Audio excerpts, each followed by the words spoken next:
नमस्कार, आप देख रहे हैं पंजाब केसरी टीवी। मैं हूं करनाल से केसी आर्या। आज करनाल में लघु सचिवालय में कांग्रेस नेताओं द्वारा हिसार मामले पर आज ज्ञापन दिया जा रहा है और करनाल लघु सचिवालय पहुंचे हैं कुलदीप शर्मा।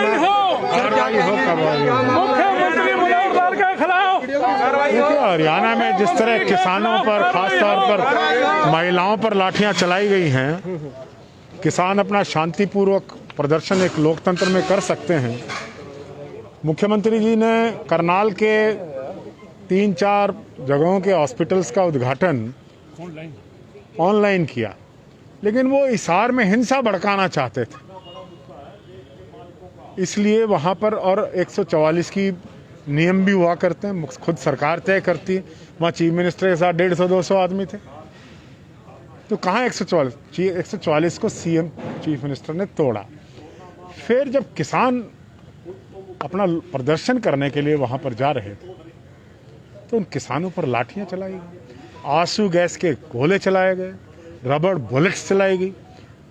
ये तो ऐसा हाल हो गया है कि देश में अब लोकतंत्र बाकी नहीं रहा। महिलाओं के ऊपर भी लाठी, और जैसा बता रहे हैं कि महिलाओं पर भी, जो मुख्यमंत्री विधानसभा के अंदर महिलाओं का विषय लेकर आंसू आ रहा था, वो मुख्यमंत्री और उसकी पुलिस हिसार में महिलाओं को लाठियों से उनकी कमर तोड़ रही थी, सिर फोड़ रही थी।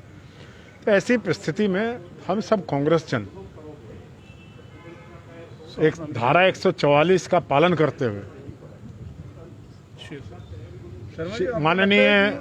माननीय मुख्यमंत्री जी का व्यवहार जिस प्रकार से रहा है कोविड, उसके विरोध में, सरकार के विरोध में, किसानों पर हुए लाठीचार्ज के विरोध में हम ज्ञापन देने आए हैं। डिप्टी कमिश्नर के माध्यम से ये हरियाणा के माननीय महामहिम राज्यपाल महोदय को यह आर्टिकल दिया जाएगा। हरियाणा के मुख्यमंत्री मनोहर लाल द्वारा कोविड प्रोटोकॉल और 144 का उल्लंघन, उनके विरुद्ध कार्रवाई होनी चाहिए। हरियाणा के मुख्यमंत्री जी ने सार्वजनिक रूप से महिलाओं पर, किसानों पर बर्बरतापूर्ण जिस प्रकार से लाठीचार्ज, गैस के गोले और रबड़ बुलेट्स चलवाई हैं, उसके लिए मुख्यमंत्री जी को अपने पद से त्यागपत्र देना चाहिए। मुख्यमंत्री जी को हरियाणा के किसानों से, महिलाओं से माफी मांगनी चाहिए, और जो काले कानून देश के अंदर जिनकी वजह से आज देश में किसान आंदोलित है, आक्रोश है, उन काले कानूनों को सरकार तुरंत वापस। करनाल में बीजेपी पार्टी के ही जो तमाम पार्षद हैं, वो अपने साथी पार्षद की मौत के बाद पार्टी के खिलाफ जो है काफी जमकर बोलते हुए नजर आ रहे हैं कि इलाज ही नहीं मिल पाया बीजेपी पार्टी के पार्षद सुदर्शन कालरा। मुझे, हम सब कांग्रेस के लोग श्री सुदर्शन कालरा जी की मृत्यु पर, असामयिक मृत्यु पर शोक व्यक्त करते हुए मूलतः कांग्रेसी थे, लेकिन विडंबना ये है कि मुख्यमंत्री जी ने स्वयं उनका इलाज कराने के लिए अपने अधिकारियों द्वारा चंडीगढ़ में बुलवाया, और उनके परिवार का ये आरोप है, जो बेबुनियाद नहीं है, कि वहां जाकर उनके अस्पताल में डाल दिया गया, उनको कोई पूछने तक नहीं आया। जब अधिकारियों और शासक चला रहे शासनकारी मुख्यमंत्री को ट्रेस करने की कोशिश की, उनसे बात करने की कोशिश की, जब उनकी जान जोखिम में और खतरे में थी, तो ना मुख्यमंत्री मिले, ना अधिकारी मिले, ना राजनीति से संबंधित कोई व्यक्ति जो उनको, ऐसे समय पर इसकी मौत की जिम्मेदार खुद हरियाणा सरकार है। मुख्यमंत्री जी के कॉन्स्टिट्यूएंसी में, गृह जिला तो नहीं है, वो यहाँ के रहने वाले नहीं हैं, मुख्यमंत्री जी के विधानसभा क्षेत्र में, सीएम सिटी नहीं है, हमारा सिटी है। सीएम ने ऐसा क्या किया जो सीएम सिटी कहा जाएगा? हमारा शहर है। मुख्यमंत्री तो यहाँ कभी कभी हेलीकॉप्टर में आते हैं, मुख्यमंत्री का कोई सिटी नहीं, लेकिन मुख्यमंत्री के विधानसभा क्षेत्र के एक पार्षद, इतने वरिष्ठ व्यक्ति को, इतने बड़े जनसेवक को अपनी जान से हाथ धोना पड़ा, इसके लिए सरकार जिम्मेदार है, मुख्यमंत्री व्यक्ति। सिस्टम ने हत्या की है। देखिए, एक पार्षद की मृत्यु हुई है, मान लिया डॉक्टर किसी मरीज को टेबल पे छोड़ के भाग जाए तो वो हत्या नहीं तो क्या है? उसका पेट खोल ले ऑपरेशन के लिए और छोड़ के भाग जाए।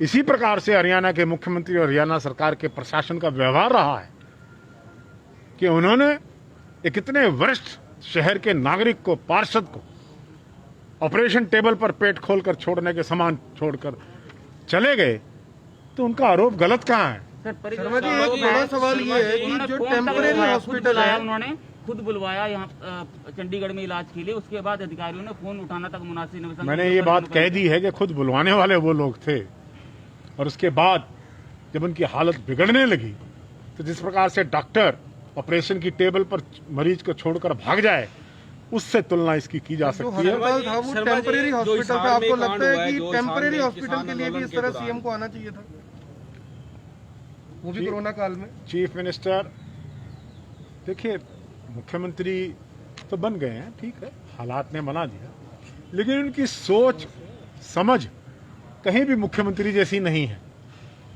वो आरएसएस के एक सफल प्रचारक हो सकते हैं, लेकिन हरियाणा जैसी स्टेट के एक सफल प्रशासक नहीं है। वहां जाकर इस प्रकार की कन्फ्रंटेशन पैदा करना, जब और अस्पतालों का उद्घाटन, मतलब मुख्यमंत्री अखबारों की खबर के भूखे हैं क्या? रोज आकर टेलीविजन में भाषण देते हैं, किसी ने रोका है क्या? लेकिन वहां पर कहीं ना कहीं अपना जो सद्भाव है उसको भी समाप्त करने की चाल ये मुख्यमंत्री करते हैं। ये विभत्स घटना, इसकी घोर निंदा। शर्मा जी, ये हिसार और पानीपत के डीसी एसपी को लीगल नोटिस भेजा गया है कोविड गाइडलाइंस का उल्लंघन करने की, और 144 उल्लंघन करने के लिए रोहतक के एक वकील ने भेजा है। तो आपको क्या लगता है कि जो प्रशासन के अधिकारी हैं वो भी सब सरकार के साथ मिले हुए हैं, जो कायदे हैं उनका उल्लंघन कर रहे हैं? मैंने जब इस मेमोरेंडम को पढ़ा था, और हमारे सभी सहयोगी यहाँ पर उपस्थित हैं, वीरेंद्र राठौड़ जी हैं, त्रिलोचन जी हैं, हमारे विधायक शमशेर गोगी जी हैं, पंजाबी जी हैं, बंताराम जी हैं, सैनी जी हैं, डॉक्टर नवजोत हैं, और सभी लोग यहाँ पर आए हैं। मैं किसी का नाम लेना भूल गया हूँ तो माफ़ करना। तो ये सब लोग, हमने कोविड प्रोटोकॉल का पालन किया, वरना आने को तो यहाँ आज के दिन माहौल ये है, सरकार के खिलाफ इतना बड़ा जनाक्रोश है कि हजारों की संख्या में लोग यहाँ आ जाते हैं। लेकिन हम कोविड प्रोटोकॉल को नहीं तोड़े। तोड़ा किसने है? जैसे सुखीजा जी ने पूछा, मुख्यमंत्री। और हमने इस मेमोरेंडम में माफ मांग की है कि मुख्यमंत्री के खिलाफ मुकदमा दर्ज हो, और मुख्यमंत्री में अगर जरा से भी शर्म बाकी है तो उनको अपने पद से त्रिलोचन जी, संक्षिप्त में क्या कहना चाहेंगे? आज यहाँ पहुंचे हैं मेमोरेंडम देने हिसार मामले में जो लाठीचार्ज हुआ किसानों पे। देखिए, जो हिसार में हुआ, जजपा और भाजपा के कफन में आखिरी कील साबित होगा। किसानों के ऊपर इतने अत्याचार, कल एक वीडियो जारी हुई है जिससे नजर आ रहा था कि पुलिस वालों ने जानबूझ के ये काम कहा, लोगों के घरों में जाकर उन्होंने खुद तोड़फोड़ की है। इससे साफ नजर आता है कि मुख्यमंत्री उकसाने का काम कर रहे हैं। किसानों को उकसाया जाए, उनको दौड़ाया जाए, उनको पीटा जाए, ताकि उनके मांगों के बीच में एक अड़चन पैदा की जाए। हम इसकी घोर निंदा करते हैं। और जिला कांग्रेस कमेटी के 7 मेंबरी कमेटी मेमोरेंडम देने आई है, जो प्रदेश कांग्रेस कमेटी से आया है, हम इसकी घोर निंदा करते हैं। और जो कल सुदर्शन कालड़ा जी की मौत हुई है, इसमें सिस्टम जिम्मेवार है, इसमें मुख्यमंत्री जिम्मेवार है। अगर वो कह देते हत्या है, उस बात को हम मानने के लिए मंजूर है। वाकई वीरेंद्र सिंह राठौर है, राठौर साहब क्या कहना चाहेंगे जो आज का ज्ञापन देने पहुंचे हैं हिसार मामले में, जो किसानों पर लाठीचार्ज हुआ, महिलाओं पर लाठीचार्ज हुआ, उसमें ज्ञापन देने पहुंचे हैं? देखिए, प्रधानमंत्री के ड्रीम प्रोजेक्ट डिजिटल इंडिया की जानबूझकर धज्जियां उड़ाते हुए हरियाणा के मुख्यमंत्री सोची समझी साजिश के तहत हिसार पहुंचे थे। सुनियोजित ढंग से प्लानिंग के साथ धारा 144 की उल्लंघना की गई ताकि प्रदेश का माहौल भड़काया जा सके। पर मुझे खुशी है कि प्रदेश के अंदर माहौल बिगड़ा नहीं है। मुख्यमंत्री जी लाख प्रयास कर लें, भाजपा लाख प्रयास कर ले, परंतु प्रदेश के लोग समझदार हैं, उनकी इन चालों के अंदर फंसने वाले नहीं है। हमारी प्रमुख मांग यही है कि धारा 144 जब पूरे स्टेट में लागू थी तो मुख्यमंत्री भी सेम कानून के तहत ही गवर्न होते हैं, उनके ऊपर कोई नया अलग कानून लागू नहीं होता। तो डिप्टी कमिश्नर हिसार और एसपी करनाल हिसार को तुरंत प्रभाव से धारा 144 की उल्लंघना में डिजास्टर मैनेजमेंट एक्ट के तहत मुख्यमंत्री के खिलाफ कार्रवाई करनी चाहिए। और हम एक और चेतावनी देना चाहते हैं कि अगर दोबारा करनाल के अंदर भी अगर धारा 144 की उल्लंघना करके मुख्यमंत्री यहाँ आएंगे तो यहाँ के अफसरों को भी हम आपके माध्यम से चेतावनी देना चाहते हैं कि मुख्यमंत्री की लल्लो चप्पो करने की बजाय पैंडेमिक एक्ट को लागू करें, डिजास्टर मैनेजमेंट एक्ट को लागू करें और अगर इस प्रकार की कार्रवाई करनाल के अंदर भी होगी तो यहाँ अफसरों का भी घेराव किया जाएगा। पार्षद की मौत हुई है। ये थे वीरेंद्र राठौर, वरिष्ठ कांग्रेसी नेता। उनका कहना है कि मुख्यमंत्री के खिलाफ भी मामला दर्ज होना चाहिए और वहीं जो हिसार के डीसी और एसपी हैं उनके खिलाफ भी मामला दर्ज होना चाहिए, क्योंकि धारा 144 का उल्लंघन किया है, इसलिए उनके खिलाफ भी मांग की है। करनाल से केसी आर्या, पंजाब केसरी टीवी।